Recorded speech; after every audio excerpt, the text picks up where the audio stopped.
Hello everyone, English knowledge stream channel में आपका स्वागत है। आज की ट्रांसलेशन की क्लास में मैं आपको पास्ट इंडेफिनिट निगेटिव सेंटेंस की चर्चा करने वाले हैं। पिछली वीडियो में मैंने आपको पास्ट इंडेफिनिट अफर्मेटिव के बारे में विस्तार से बताया।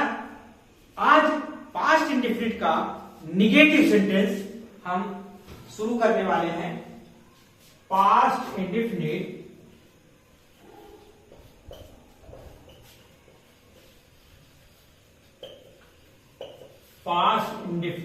Tense negative sentence.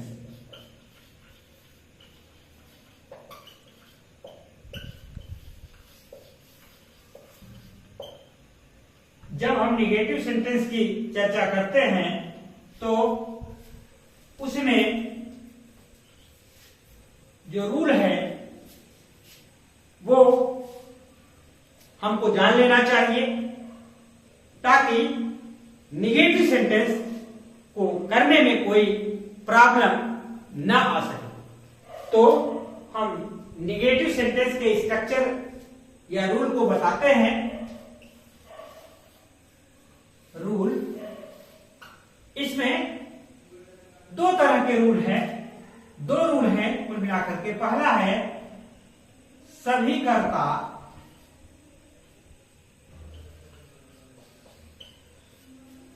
प्लस उसके बाद डिड नॉट लगाएंगे, और जब डिड नॉट लगाएंगे तो क्रिया का फर्स्ट फॉर्म यूज होगा।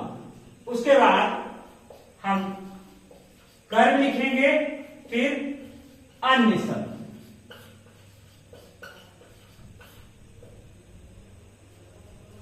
लेकिन यदि वाक्य में कभी नहीं आता है तो हम डिड नॉट का प्रयोग ना करके वहां पर हम कभी नहीं के लिए नेवर का प्रयोग करते हैं। तो जो दूसरा रूल है वो हो जाएगा कभी नहीं के लिए, कभी नहीं के लिए नेवर का प्रयोग करते हैं। नेवर का प्रयोग करते हैं।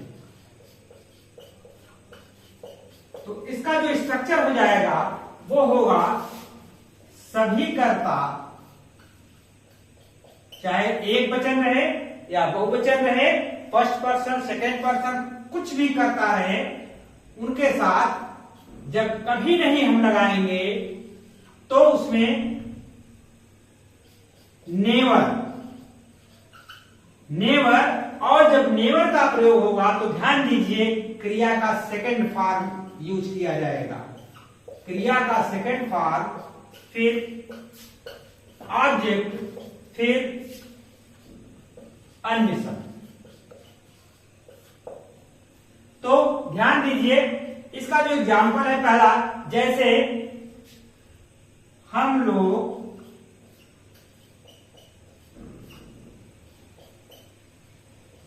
प्रतिदिन बाजार नहीं जाते थे। बाजार नहीं जाते थे।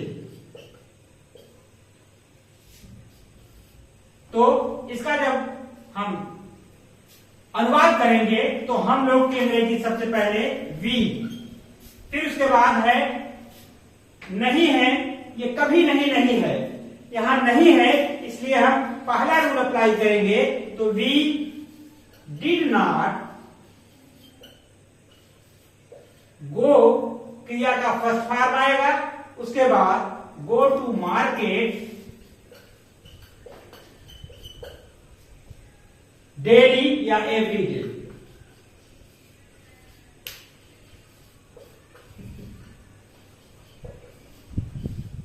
इन दोनों में से एक लिखेंगे, चाहे एवरी डे लिखेंगे चाहे डेली लिखेंगे।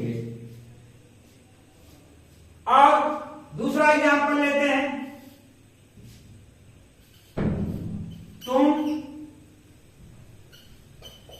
गांव में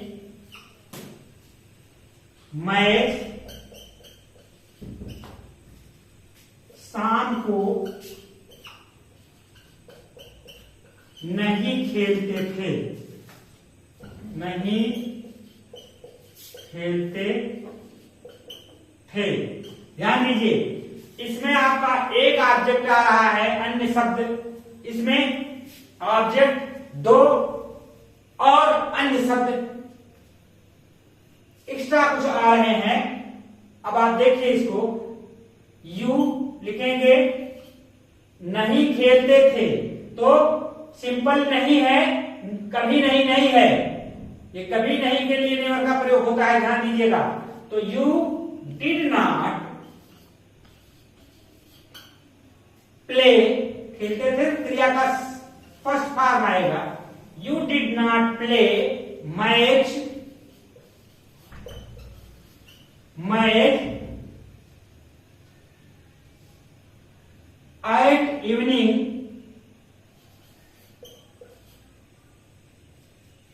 at evening in the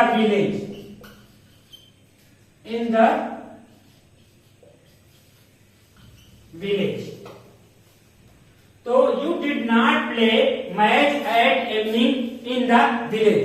यहां पर सेंटेंस आपका बड़ा हो गया, इसको जो है आप एक ऑब्जेक्ट आया और एट इवनिंग आया, इन द विलेज आया। तो इस तरह से जैसे भी स्ट्रक्चर बढ़ता जाएगा, आपको सेंटेंस जो अदर वर्ड्स हैं उनको मैनेज करेंगे, सिस्टमैटिक ढंग से लिखेंगे। एक बात और बताना चाहेंगे, you did not play match in the village at evening. इसको इधर उधर कर देने से कोई सेंटेंस के स्ट्रक्चर पर प्रभाव नहीं पड़ता है, बल्कि जो स्ट्रक्चर होना चाहिए ये सब्जेक्ट और ऑक्सिलरी वर्ब, मेन वर्ब और ऑब्जेक्ट, ये आपका स्ट्रक्चर के अनुसार होना चाहिए। बाकी वो जो अन्य शब्द होते हैं उनको हम इधर उधर कर सकते हैं, सेंटेंस पर उसका कोई प्रभाव नहीं पड़ेगा। तो एक और उदाहरण ले लेते हैं हम, वह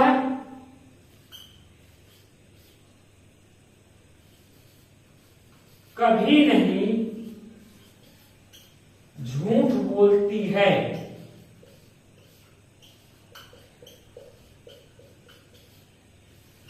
बोलती थी है, नहीं होगा क्योंकि ये पास्ट इंडेफिनिट चल रहा है। तो अब यहां देखिए, ये कभी नहीं आ गया है, तो ही बोलती थी है, इसलिए आपका यहां सी होगा, सी। अब सी के बाद नेवर का जो प्रयोग होगा, कभी नहीं के लिए हम नेवर का प्रयोग करेंगे, तो सी नेवर। अब यहां पर झूठ बोलने की अंग्रेजी होती है टेल ए लाई, तो यहां पर क्रिया का सेकंड फॉर्म आ जाएगा। तो इसका क्रिया का सेकंड फॉर्म टेल का होता है टोल्ड। सी नेवर टोल्ड ए लाई। यहां पर आपने देखा कि जब नेवर आ गया तो इसका हमेशा उसमें क्रिया का सेकंड फॉर्म यूज किया जाएगा। हम इसको क्लीन करते हैं और आप इसको नोट डाउन कर लीजिए, रूल्स को नोट डाउन कर लीजिए, हम एग्जांपल्स को। तो नेवर के हम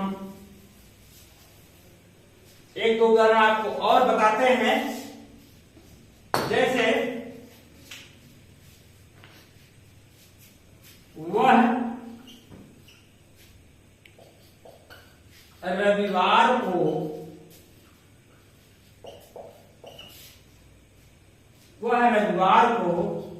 मंदिर कभी नहीं जाता था। अब यहां पर देखिए, सबसे पहले देखेंगे कि कभी नहीं आया है, तो कभी नहीं के लिए ये सेकंड रूल अप्लाई करेंगे, तो ही क्रिया का सेकंड फॉर्म लगाएंगे, ही नेवर, नेवर के बाद क्रिया का सेकंड फॉर्म यूज किया जाएगा, he never went to temple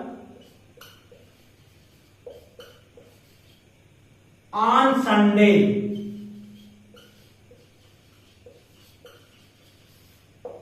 he never went to temple on Sunday, वह रविवार को मंदिर कभी नहीं जाता था।